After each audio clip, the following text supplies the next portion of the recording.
amasirabisi ibitabo n'ibindi nkabazwa nkacugwa bufuni na buhoro kugira ngo barabe yuko nosohoka kumbure ndabizi n'imiburi buri wese kugira rufadika kumbure munyemerere mvuye gutyo kubera yuko murazi yuko diplôme zirasumbana licence master doctorat professora n'izindi wewe rero ugomba ubinsumvye jewe ndabikora nk'umugabo wewe atari byo wize atani byo ukoramwo atani kindi kintu na kimwe kijanye navyo office hari gembere je muramitamwo kuyimwima iyo mbonye umuntu yigira jokone kandi ndiko ndamubaza ibintu mbona yuko bimufitiye inyungu harigenda mbwani rero wewe genda ahandi baguhe kuko mwaramaze kwishiramwo yuko abantu bakora muri pharmacie badandaza imiti ngo bashaka mera gusa ahubwo rero ko mvuga ngo mpora none musi nabikoze hari umuntu yaje ku kazi wanje azananye na mushikiwe hanyuma rero yari yageze isanganya hanyuma kwijisho yari yakomeretse kandi ubona ko ari ahantu himburutse cyane murabona rero kujisho burya ni gihimba cyo kwitondera hanyuma araze ngo muganga ngo nta tunini ngo woma ngo nomera ngo bambe ngo umugwayi wanje ngo yofatane byagenze gute ngo yangu numva ngo nakano gato yanyene ngo ndabona ngo nakano gato ngo nta kwa muganga noja none ninde yaguhenze kwako kana ari gatoya kujisho hameze gutyo imitsi ihaca amaraso yova ntubaho si infection kuvuga kujya kuntu igisebe gitera gisebura kubera ko kitagiriwe isuku kitogejwe kitavuwe neza mbega wewe wisunzike kugira ngo wemeze yuko ako gakomera ari gatoya data wanje wewe kitakwa ari gatoya wisunzike warizi bisebe urazi kugira ngo igisebe citwe ko ari kinini cyangwa gitoya urazi vyisungwa mbega ingaruka mbi zishobora kuva ku gisebe kivuwe ukunuko cyangwa se kivuwe kutariko wewe urazizi ashara uri vyanyishura acaguma rero aguma nsera ngo ndamubwira umuti yoronwa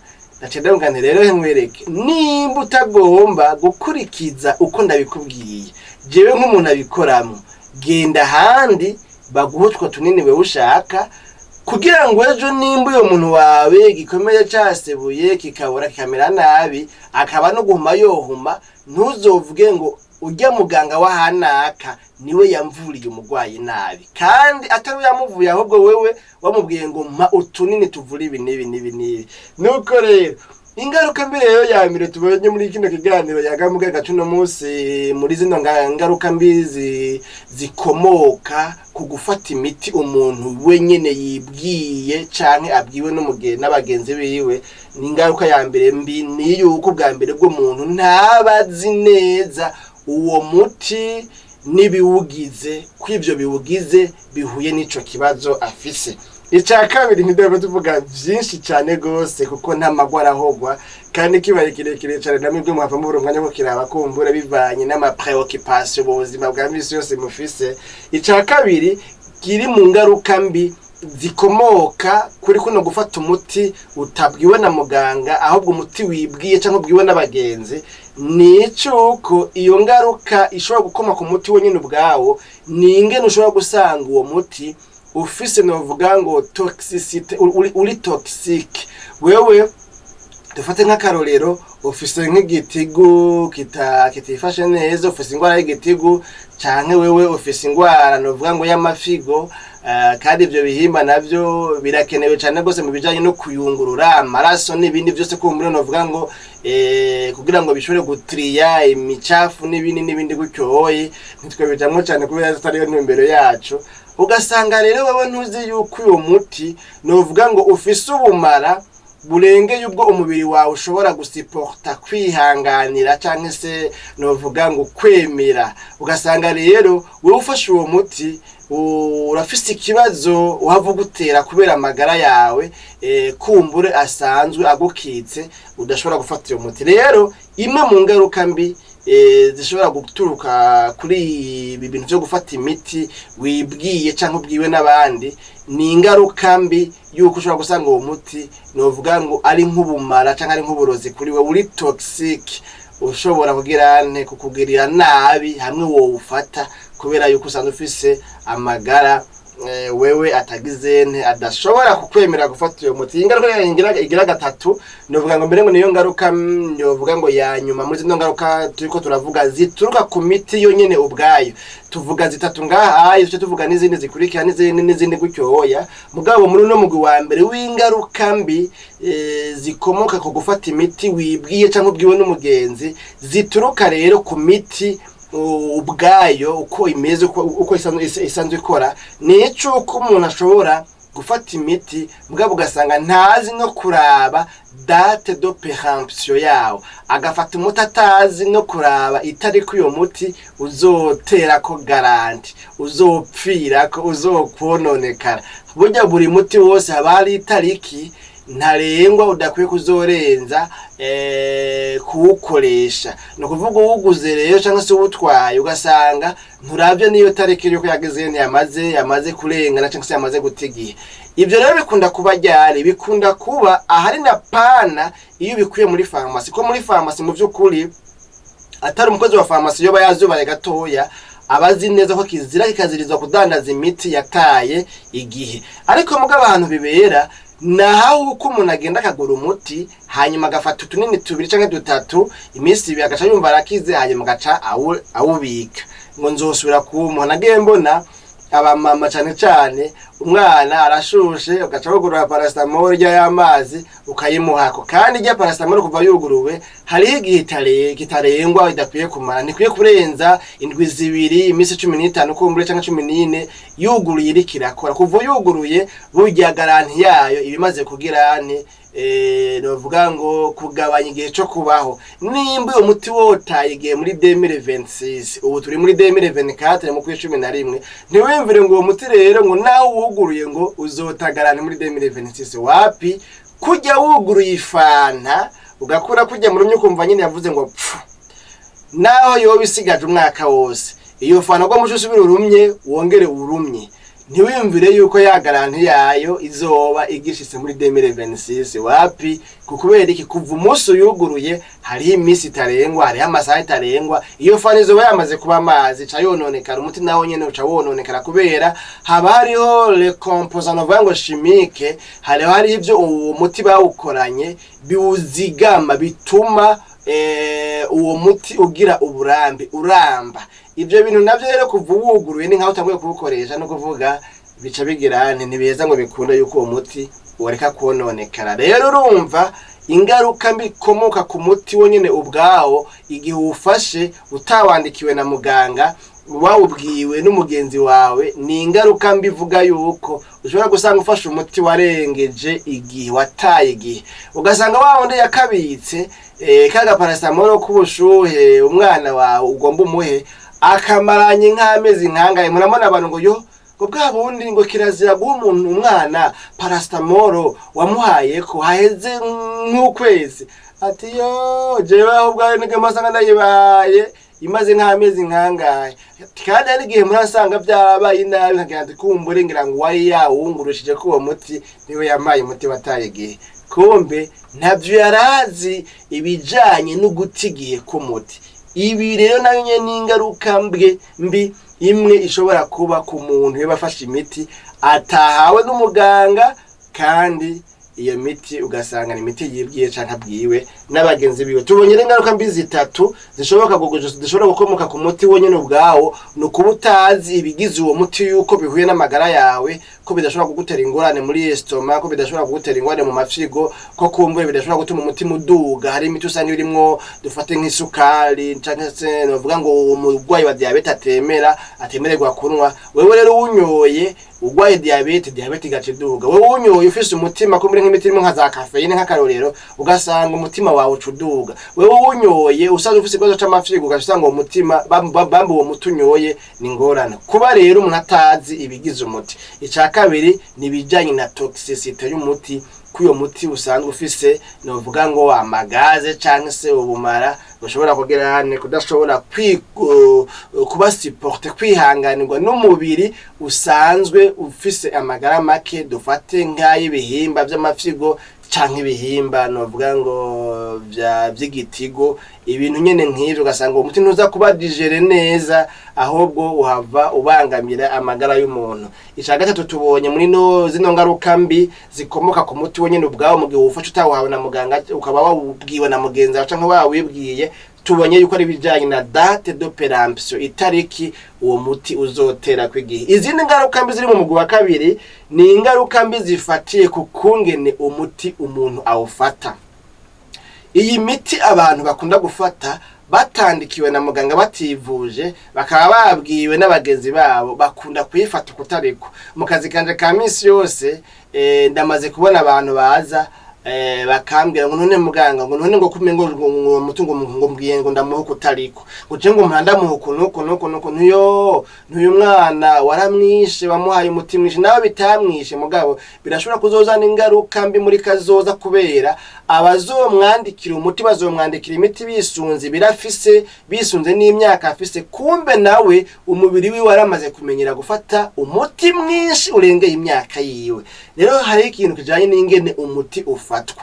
Iyo umuntu rero awufashe akawufata atawandikiwe na muganga, akawufata wibwiye canke awubwiwe n'abagenzi biwe, hari ikibazo kijanye n'ingene imiti ifatwa. Imbega uwufata ku rupimo rungana gute? Iki ni kimwe mu bintu bituma iyi miti y'ikirundi naho yobivura, mbese naho yobivura iravura bivanye n'abayitunganije. Imiti y'Ikirundi iravura ko nidufata burya y'ikizungu nuko iba yarakozwe ko ubushakashatsi bakabona bati umuntu afise ibiro bingana gutya akwiye kunywa bungana gutya agakira nyuma y'imisi ingana gutya. Rero ibi ni bimwe mu bintu bituma n'iriya miti y'Ikirundi ifatwa nabi, kubera nta rupimo ruba ruhari rugaragaza ingene umuntu ashobora kuyifata ku mwana w'imyaka iyi, ku muntu akuze w'imyaka ingana gutya, ku mutamakazi canke umutama afise imyaka yo mu zabukuru. Rero ingene umuti ufatwa muri ico gihe, naho rero ico umuntu adashobora kumenya c'ingaruka mbi ishobora kuhaba ni yuko uyu muntu atamenya iyindi miti vyemerewe gufatirwa hamwe. Umuntu ugasanga ariko arafata, dufate nk'imiti yo mu bwoko bw'amantalgique, amantidurere, imiti y'ububabare, ugasanga ariko afata nk'imiti nk'itatu bamubwiye. Ugasanga muri iyo miti rero muri kino gihe hari imiti usanga irimo paracetamol, ibuprofene na caffeine, hanyuma agaca kanagaca afata ubundi muti ugasanga nawo urimo na ibuprofene canke si ibuprofene, ahubwo harimo diclofenac, kandi diclofenac na ya ibuprofene biri mu mugumu, ugasanga n'ahandi hariho paracetamol, n'ahandi hariho n'indi caffeine. Ugasanga rero iyo interaction medicamenteuse uyo muntu ntashobora kuyimenya kubera ntiyawandikiwe n'umuganga. Hari igihe murambwira abantu anzaniye ibintu ngo urumva ngo ndiko mfata ngo uyu n'uyu cyangwa nk'ubu, wewe umwe yakubwiye ngo guruyu, uri nawe yakubwiye ngo guruyu, byose ucuragura ucukurokera kuramira. Mugabo ibi biri muri uyu muti nivyo biri no muri uyu muti, naho ni imiti titiranwa, ibiri muri uyu nivyo biri no mu wundi muti. Urumva muri ico gihe niba bikenewe yuko umuntu afata iyo miti yose. Kubera iki? Iyo miti umwe wonyine urakwiye, ibiri ntihari ikenewe. Ugasanga rero nk'umuntu bamubwiye ngo urumva ngo kano gatingo karavura grippe, imiti ivura grippe akatari gake usanga harimo na paracetamol. Akamubwira ati rero kubera ko ashuha cumuha ibuprofene ivanze na paracetamol, usanga rero yagize totoroje kuri paracetamol, kuko paracetamol yayinyoye ivanze na ibuprofene, yongera yinwa ivanze n'umuti wa grippe. Muri ico gihe uyo mwana anyoye umuti mwinshi, canke uyo muntu akuze anyoye umuti myinshi. Urumva yuko bitari bikenewe. Yabaje muganga, yawuhawe na muganga, nta muganga ari kumushira ku muti hajya harimo paracetamol, nta harimo paracetamol, byoca biba byinshi, muravyumva namwe. Rero interaction medicamenteuse ni kimwe mu bintu vy'ingaruka mbi zishobora kuba ku muntu afashe umuti atandikiwe na muganga, akaba ari umuti yibwiye canke abwiwe n'abagenzi biwe, kuko kubera ntaheza ngo amenye ngo uyu muti mbega ushobora gukorana n'uyu muti wundi ndiko ndafata. Kubera hari ushobora gusanga afashe imiti ibiri canke itatu iri mu bwoko bumwe ivura bimwe, gutyo usanga afashe imiti myinshi itari ikwiye gufatwa. Kandi muri ico gihe caki nidojeje kubona mu kanya kijanye na toxicity ingene iyo miti novuga ngo ihinduka ikamera nk'ubumara ikaba yo kwonona umubiri mu gihe umuntu afashe mwinshi ivyo ntavyo baba bazi bica bibaba ko gacu usanga uyu muntu yari yononoye estoma, yari yononeye amafigo, yari yononeye foie, yari yononeye umubiri, yari yononeye umutima kubera yanyoye imiti myinshi kandi bitari bikenewe kubera yuko nyene urumva ntiyamenye ingene iyo miti ishobora gukorana ko bijana canke bitajana. Uko je bari gihe murambwira abantu ati uyu wa unyoye uyu ntukenewe, nimba ugomba kunywa uyu cubureka, ugasanga rero gutyo bice bigira ntibice mufasha. Kandi namaze kubona abantu batari bake baza akambwira ngo nukuri ngo bya bintu ngo byarafashije. None umunsi nabonye umuntu azarambwira ngo ngo nukuri ngo ya miti madame washe ngo yaramuvuye ngo nisanga ameze neza ngo yakize. Nenda murungise wewe rero ikibazo ciwe ngo agende kurondera umuganga w'indwara zo kuruko banyamushinga ntahe. Hanyuma rero umugabo yagiye, nimba yagiye sinzi, ashobora no kuba atagiye kuri avuze ati ko yamvuriye madame akaba yaragwaye igihe kitari gito kandi yararemvye, shareka naje we ngenda ahubwo abari wamvura. Nakuvuga rero yaciye aza ngo imiti yose umbwira ngo ndayigura. Kavuga nta mpamvu yo kuzimba, ndazi ko ubuzima bugoye, reka nkore uko nshoboye ndaguterateranirize iyi niyi hanyuma ugende ufate kandi ndizera ko bizogira bizogufasha. Ndabaze kubona ari abantu baza muri ubwo buryo bagati jewe ni wamvuriye umwana canke ati bambwiye nako wambwiye ngo nze yambwiye ko ari wamuvuriye umwana kandi byari bimeze kuno. Muri ico gihe usanga rero biryosha kubera ko abafasha imiti ayihawe n'umuganga agerageza kumenya ati iyi irajana niyi.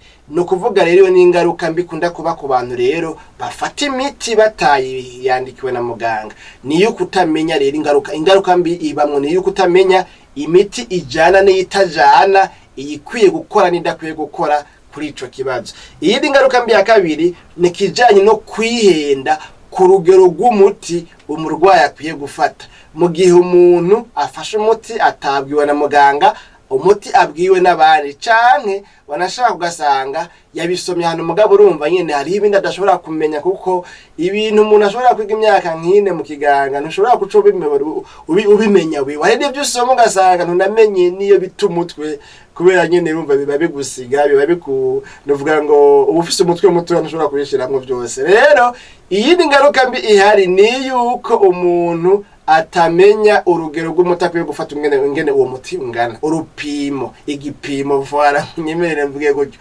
Mbega umuti wewe wofata ungana gute?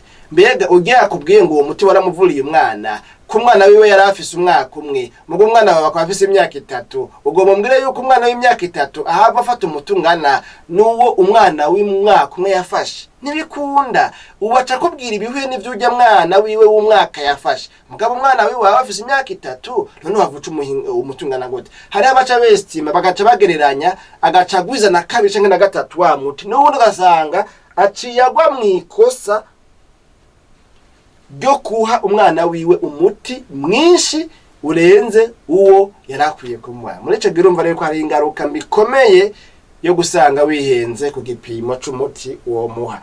Iyi ni ingaruka mbi igira gatatu muri zino ngaruka mbi zerekeye ingene umuti ufatwa, igipimo c'umuti dose canke posology, ingene umuti ufatwa.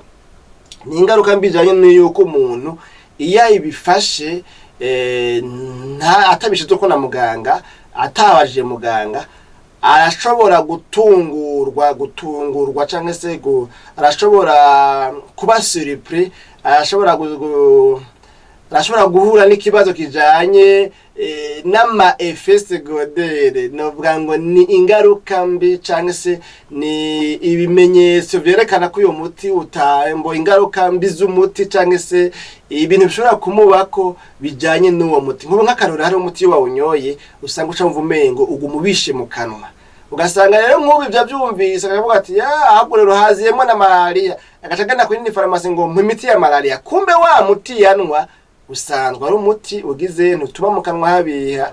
Hari n'abandi usanga yafashe umuti, uwo muti kubera irangi riri muri wo bigaca bituma umukoyo uhindura irangi, agaca ati akabaye barandoze, umwana wanje baramuroze, agaca bagenda mu miti y'ikirundi tera basigaye asoba amaraso. Ariko mugabo mu by'ukuri uwo muntu nasoba amaraso, yituma umukoyo usa na rouge mugabo ufatiye ku muti amaze imisi afata. Hari abo bimaze kuba jewe nkababaza none nta yindi miti burya yoba yaramaze imisi afata. Atego muganga amaze imisi afata imiti nini hamaje ndaberekana nani ubona iyi miti amaze imisi afata yatuma umukoyo usagutya ntibamuroze si malaria ntiyasovya amaraso ekaye habanamba ahubwo muti amaze imisi afata niwo wabiteye. Rero ama effet indésirable ni novuga ngo zangaruka mbi zivuye ku muti mugabo atari ingaruka mbi novuga ngo zishoka zica umuntu agasanga ni ingaruka mbi zifate kuko ngene umuntu ashobora kwiyumva atameze neza kubera yafashe uwo muti ugasanga no muti iyo wawufashe ucuga umusinzira. Harabahora baza ngo muganga ngo none ngo tuno tunini ngo nidusinziriza kubera iki hari uwo yafashe uca uramusinziriza ashaka ko yisinzirira ko kubera niyo effet indésirable niyo ngaruka mbi novuga ngo ikunda kuba ku muntu yawufasha ariko mugabo ugasanga ni kumeze si ingaruka mbi kumbure yo muhitana. Kutamenya rero ingaruka mbi z'umuti ubwazo ingene umuntu yawufasha ashobora kumererwa ingene umuntu yawufashe mu mubiri ashobora kwiyumva ivyo kutabimenya navyo biri mu bintu by'ingaruka mbi bishobora gutuma umuntu afata ingingo itariyo kumbe vyari ibintu bisanzwe kuko muri ico gihe wabihawe n'umuganga ushobora kumenya ingaruka mbi zotuma ucuhagarika umuti ukabanza ugasubira kwa muganga kabaza cyangwa ukamenya n'ingaruka mbi zisanzwe ataco zibaye ataco zonona. Turabikigira kane ari naco cyanyuma muri uno mugwi w'ingaruka mbi zo gufata imiti udahawe na muganga ahubwo uhawe na mugenzi wawe cyangwa nawe wibwiye zifatire ku kungene umuti umirwa. Iyo ngaruka mbi nane yuko mu byukuri umuntu naheza ngo amenye ama allergie. Hari umuntu anyoye umuti aca furutira, hari umuntu anyoye umuti usanga utamugwa neza, hari umuntu anyoye umuti aca kumbure nk'iyo miti umva ibabaza muri estoma za ibuprofene za diclofenac zande yande ugasanga rero ntavyazi ariko mugabo iyaba yawufashe awuhawe n'umuntu abizi yacabaza akamubaza mbega hari ikibazo niki ufise hari ikibazo kimeze ukuntu ufise akamubwira ati uzohora urya wabanje gufungura uzohora urya bimeze ukuntu uzohore uvyifatamo ukuntu. Rero kutamenya ama allergie novuga ngo gufurutirwa cyangwa se kugubwa nabi n'umuti gufatiye ku magara y'umuntu ugasanga uyo muntu umubiri wiwe n'amaraso yiwe ntibihuza n'imiti mu bwoko ubu iya unyoye ni ngorane. Ivyo byose rero ni ingaruka mbi zishobora kuba ku muntu afashe umuti atawuhawe na muganga ahubwo ari wawihaye canka awuhawe na bagenzi biwe mugabo izo ngaruka mbi tubonye ziri mu mugwi ufatiye ku kungene umuti ufatwa urupimo rw'umuti ufatwa. Turabe rero novuga ngo ingaruka mbi ziri mu mugwi novuga ngo wanyuma ngaha turaba ingaruka mbi zitanu kumbure hama duce dusozera amazi yazindutse ageze kuri umugani wa barongo biwacu bayamaze bakavuga ngo amazi yazindutse ageze kure. Nukuvuga rero ingaruka mbi tugomba dusozere ko ni ingaruka mbi rero nazo zikunda kuba ahanini kwa muganga. Rero iyo abantu bafata imiti hovyo uko bishakiye batayihawe na muganga ntibakurikiza ivyo muganga yababwiye cyane naho bakayihabwa n'abagenzi babo cyangwa nabo bakayibwira hari ingaruka mbi ziba no kwa muganga. Kubera ikizo ngaruka mbi ziba iyo umuntu yivuje yabambaye yivuye wenyene arashobora kubigira bikanka hanyuma kubera ko abonye vyanse agaca agenda kwa muganga. Ugiye kwa muganga rero kubera ko vyanse bobo ntibamenya ko hari imiti wafashe hanyuma batubagira consultation bakakumviriza ukavuga ati jewe ngwaye ukomeze ukuntu bagaca bakwandikira ibipimo. Ingaruka mbi ya mbere rero shobora kubera kwa muganga kuri wa muntu yafashe imiti yibwiye canke abwiwe n'abandi bantu kwa muganga batamenye ni yuko ishobora gutuma igipimo umuntu bamugiriye bambo kugira ngo abantu bamenye kugira ngo kwa muganga bamenye ingwara agwaye biracegwa birateba. Hariho novuga ngo mu gifaransa ngabavuga ngo ni retard de diagnostic kugira ngo bamenye ingwara wewe ugwaye biragorana kandi birateba kubera waranyoye imiti. Unyoye imiti rero iragenda mu maraso igatuma vya bimenyetso bari gukorera ko na vya bipimo baza gupima ugasanga bigizene bitumye kumbure badashobora kumenya ico gwaye cyo kubera basanga hari ibimenyetso bimwe bimwe bitarimwo byategezwe kuranga ya ngwara. Ariko mugabo ko wanyoye imiti ukayinywa nabi ntumwe kire ntuyikwiye ukanywa muke bari kunywa umwinshi usanga bitumye bimugora muganga kumva ikintu gwaye carico kubera iki hari ibimenyetso bica byiburamwo kubera ko ari imiti bafashe. Icya kabiri ni icuko iyo umuntu afashe iyo miti muri ubwo buryo bwo kwibwira wenyene cyangwa se bwo kubwirwa na bagenzi biwe bica bituma hari ibimenyetso nayo ndakivuzemo mugabo bivuga hari ibimenyetso bica biba maske, hari ibimenyetso ku mugwayi bitaza kuboneka kubera hari umuti yafashe ariko mugabo ntiyakira kuko yawufashe nabi, yafashe udakwiye canke yafashe nyene nabi umuti ukutariko. Rero ya miti yanwa iragenda ikagira ikintu koze mugabo uyo muntu ntakire, bigatuma bituma rero hari ibimenyetso bitagaragara ku muntu kandi ibyo bimenyetso biboneka byatuma ingwara ikimenyekana. Murumva rero muri ico gihe hariho des symptômes zica ziba masque kubera yuko hari imiti umuntu yafashe. Iki kintu rero tuko turavuga murumva yuko ari ikintu gihambaye cyane, iki kintu ca automedication, ikintu cyo gufata imiti wibwiye cyangwa ubwiwe na mugenzawe ariko utabwiwe na muganga kirafise ingaruka mbi. Tugomba dabo dusozera ikintu ca gatatu muri no mugwi w'ibimenyetso cyangwa baba nako w'ingaruka mbi ziba kwa muganga. Iyo umuntu agiye kwa muganga ni icuko umuntu yafashe amantuze imiti wenyine yibwirije, niyo agiye kwa muganga bya bipimo bamupima ntibaza kubonamwo ya ngwara kuko mu maraso hari umuti. Uyu muti nawo ugirane ugwanya bya bindi umuntu yagwa barondera mu maraso muri ca gipimo cyo kuri laboratoire. Muri ico gihe rero baratora negative kubera iki we wumvise umutwe unishe, wumvise ubishe mu kanwa, wumvise imezuku ucufata akanini kamwe ka kinine mbere kinini ubuho barazitinya niba kibazinwa wacu ufatira ibinini bingahe bine byari bisigaye novuga ngo mukuru wawe cyangwa se muri umunawe yasigaje ushura bikorokera ko rabimira hama wumvise udakize ngo ngo burya ko ntakize rero ngo ntiyari malaria reka ngende kwa muganga bagenda ukavuga ibimenyetso bakumva ati ibi bintu iyo bija hose harimo malaria, bapima malaria ntibayibone kubera iki wamize imiti wayimize nabi yaciye ifata ibimenyetso irabinyegeza. Iyo ni ingaruka mbikomeye cyane. Murumva yuko ishobora gutuma umuntu atavurwa kubera kwa muganga biragoye gufata ingingo y'umuti baho umuntu mu gihe ibimenyetso byagizene byanyegeye hanyuma kandi n'ibipimo navyo nyene byagizene byaba bitabonetse bitabaye by'ukuri kubera yuko ico igipimo cari kwerekana mu maraso y'umuntu nta kirimo kubera ko hari imiti yagizene yakorokeye muri ayo maraso. Ikindi kintu kigira kana muri bino bimenyetso vy'ino mugwi wa nyuma nakongo iyindi ngaruka mbi muri zino ngaruka mbi ziri mu no mugwi ibintu bibera kwa muganga ku muntu yafashe imiti yibwiye cyangwa bwiwe n'abandi ni yuko gufata imiti wewe utandikiwe na muganga wibwiye cyangwa bwiwe n'abandi birashobora gutuma ahubwo haca haziramwe izindi ngwara. Iyo mbere nk'ubunyoye imiti y'ububabare kubera ko naka bayimuhaye cyangwa se y'umugongo kubera ko naka bayimuhaye mugabo ugaca ufata myinshi kandi iyo miti ishobora gutera estoma. Ibaze umuntu afashe agwaye estoma, iyo miti birabujijwe ko ayifata kandi iyo miti n'ubutagwaye estoma ayifashe igihe kirekire cyangwa afata myinshi iragwaza muri estoma, wewe ugaca uyifata. Muri ico gihe urumva wanyoye imiti wibwiye cyangwa ubwiwe n'abandi ugira ngo uri kurivura aho gusanga uriko witera izindi ngwara. Mu yandi majambo gufata imiti udashizwe ko na muganga igihe cyose uzoyifata ube uzi yuko bishobora kugutera ingwara zindi ugasanga aho kwivura aho uri kuriyica.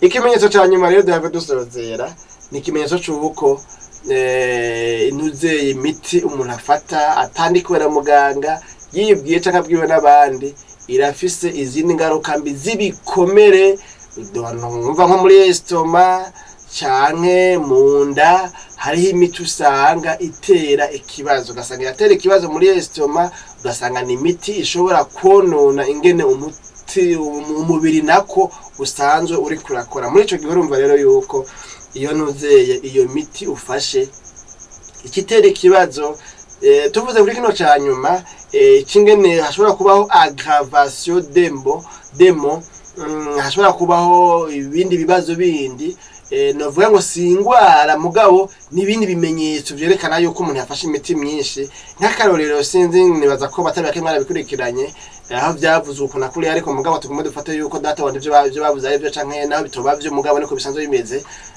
hariho umuntu novuga ngo yafashe imiti bavuze mu ntara kanaka muri no misi irenganye hanyuma bavuga ko yafashe imiti iyo miti ikiramuhitana mu makuru barabivuze yari umuntu uva mu musore cyangwa se umuhungu iyo miti iramuhitana rero no kuvuga iki hari imiti umuntu afata ugasanga ntikimutera izindi ndwara ahubwo nawe iramuhitanya kubera ko yanyoye imiti atazi ko iyo miti ukwiye gufata myinshi canke mike canke yafashe myinshi hafi na hafi ugasanga iramuhitanye itamuhitanye naho hari imiti umuntu afashe ikituma ameneka umutwe cyane hari imiti umuntu afashe aca yumva aribwa cyane hari imiti umuntu afashe bifise izindi ngaruka mbi zitandukanye novuga ngo muri uwo mwanya umuntu aca yumva hari ibibazo agize rero muri ico gihe urumva yuko biba bifise ingaruka mbi none rero nuko bakunzi ba kino kiganiro yaga muganga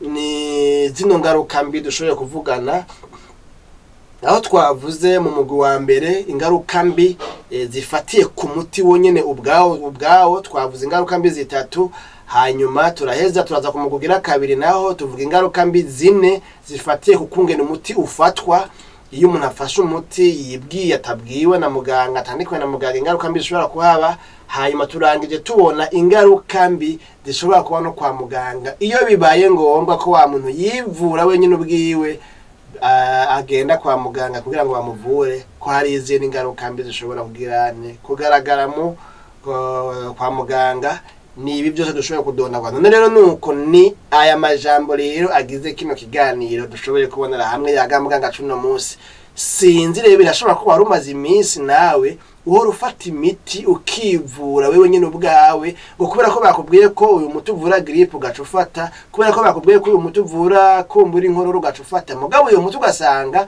harimo ikintu urwaye umutima adakwiye gufata cyangwa ugasanga wewe nawe ukorekeye kuri paracetamol unyoye zine ngo kubera ko numva umutwe ngo mbabada cyane ugacungwa nyinshi ugasanga abantu bamaze kurishamo ko paracetamol tokwisha umuntu iramugarika neza anyoye uko bidategekanijwe kubera yuko agize anyoye ibirenze ibyo yategezwa kunywa sinzi rero birashoboka nawe yuko uhora ubona mbere no mu kibano abana bawe canka bujeje canka mu bantu ugasanga nabo barabikora iki kiganiro rero gifise intumbero yo kugira ngo wumve we ugikurikiranye ububi n'ingaruka zihambaye zidasanzwe mbi zishobora kukubako canka zikaba no kundi muntu wari we wese ahora afata imiti atandikiwe na muganga ahubwo agafata imiti wenyine yibwiye cyane abwiwe n'umugenzi wiwe iyo rero ukeneye gufata umuti imbere yo kuwufata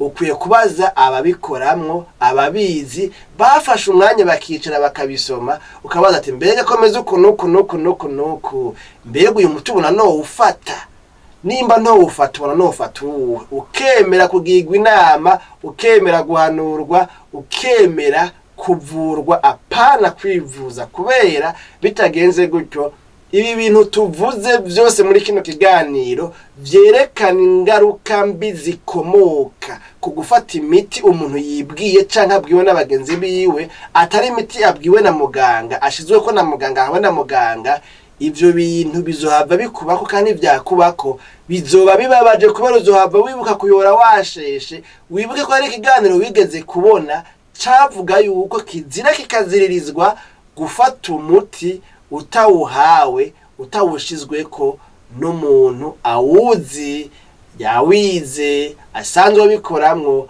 utawuhawe n'umuvuzi ni bibi birafise ingaruka mbi nyinshi iyumvire nk'abantu ubu bagwaye amaestoma kubera ko bafashe imiti y'ama anti-inflammatoire non steroidien ngirangije ntibaba babitahura ko muri abataciye mu kiganga ibaze nk'abantu bafashe iyo miti ishobora kugira ingaruka mbi muri estoma bakayifata igihe kirekire abo bantu bakaba bagwaye estoma ubu bakaba badashobora gukora ibikorwa by'iterambere ubu bakaba batabaho bishimye batanezerewe novuga ngo bagabanije imyaka yo kubaho. Iyumvire nk'abantu bamaze kwicwa nuko banyoye imiti muga bakayinywa kutariko bakanwa myinshi igaca novuga ngo ibagandagura. Iyumvire nawe nk'ubu umenye yuko ubumuga ufise bwavuye ku miti wafashe nabi. Weho data wane ntiwafashe myinshi, wafashe mike mugabo nawe wayifashe nabi, ikituma ingwara zawe zidakira neza kubera ko utavuwe neza, ugaca usanga biciye bituma ingwara zawe ziba chronique, zikaba ingwara novuga ngo zimeze nk'intakira. Muramubona abantu burya bagwara grippe, ugasanga grippe yabo ntiyigerikira. Abatari bake muri bajye ukurikiranye uzosanga imiti y'amagrippe babayeho banwa bayinwa umunsi umwe gusa agaca yumva aroroheye bagaca reka ngo nakize. Oro hariho iminsi umuntu akwiye kumara ariko afata umuti wa grippe. Mwabantu mwe umuntu akwiye gupfa kunwa hovyo ngo anwe rimwe ku munsi acageza ngango nakize, kubera byakuretse ko wakize mugabo ntiwakize, ejo udocusubira kugwara kandi niwasubira kuyiha wa muti bizoca vyankana. Nabonye abantu ngo uyu muti kera waramvura ngo muganga ubuntu ukimvura ngo nondere ufise inguvu nyinshi. Bigeza ahantu aho usanga abantu ubu basigaye bavugwa n'imiti y'amaspecialite akomakomeye tudandaza kuri grippe, ugasanga mugabo kera yahora avugwa n'umuti usanzwe. Kubera iki rero?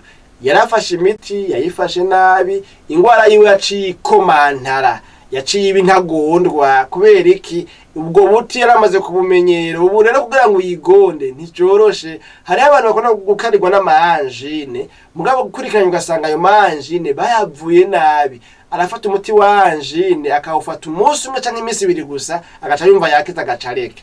Uyu mugere w'iyo ngwara ya angine uzura uha umuti mugabo ugashamira nkaho umengo urukura urika, haragera igihe ugaca ukomera novuga ngo ukadevelopa resistance, aho usanga uwo muti usigaye uhangana na iyo ngwara ihangana na wa muti. Ugasanga iyo ngwara ngo byo kuvuga ko iyo ngwara ci developa resistance kuri uwo muti, haragera igihe ya wa muti atakintu na kimwe uzoba ukivuga imbere ya ngwara. Ya ngwara yaramaze kumenyera, yaramaze kugirane gukomarara. None nuko murumva birafise ingaruka mbi.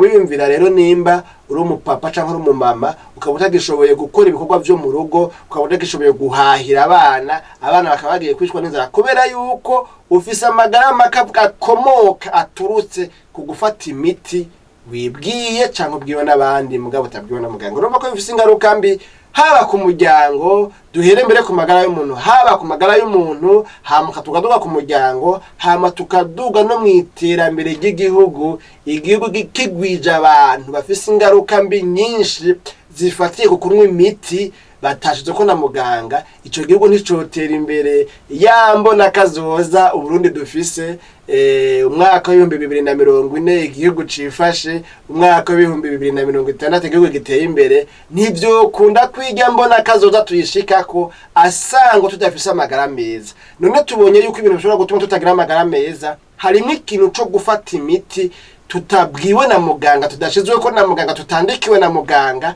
tugafata ahubwo imiti tubwiwe n'abagenzi bacu cyangwa twebwe twibwiye. Ico kintu kiratuma tugira amagara make. Tugeze amagara make rero ntituzoshika kwiterambere rirama, ntituzoshika no kuri yambona kazoza igihugu cyacu gifise muri rusange.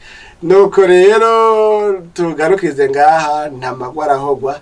Tuzosubira mu kiganiro yaga muganga c'ubutaha. Mwari mutaramanye na jewe Janvier Imana irambona. Mukaba mufise ikibazo mushobora kubaza, turabaha ikaze mutubaze muciye muri commentaire canke ku nimero zacu zabiza WhatsApp canke zo gutelefona appel direct. Zirahari ngaho uciye mu mwidondoro wa runo rubuga ucubona inimero zirahari zabiza WhatsApp kumbure nizo gutelefona direct. Ushobora kuvugana natwe canke urashobora kuba aryo ryambere kuri kanye bino biganiro byacu mugabo kaba wumva yuko zino nyigisho zibaye inyigisho nzima kuri wewe. Twagusaba ko wodushigikira ukiyabonesha ugaconda ngaho kuri sabone, hama ugaconda haraza ni novuga ngo ninzogera canke inkengeri ukayifyonda kugira ngo ikiganiro cyose kizoba kigiye ko nawe uzoca ukibona. Hanyuma natwe biratwankuraje, biradutera intege kubera yuko tuba tubonye ko tudatamba twirorera, ahubwo abantu baguma biyongera, urubuga ruguma rukura. Naho ubutaha.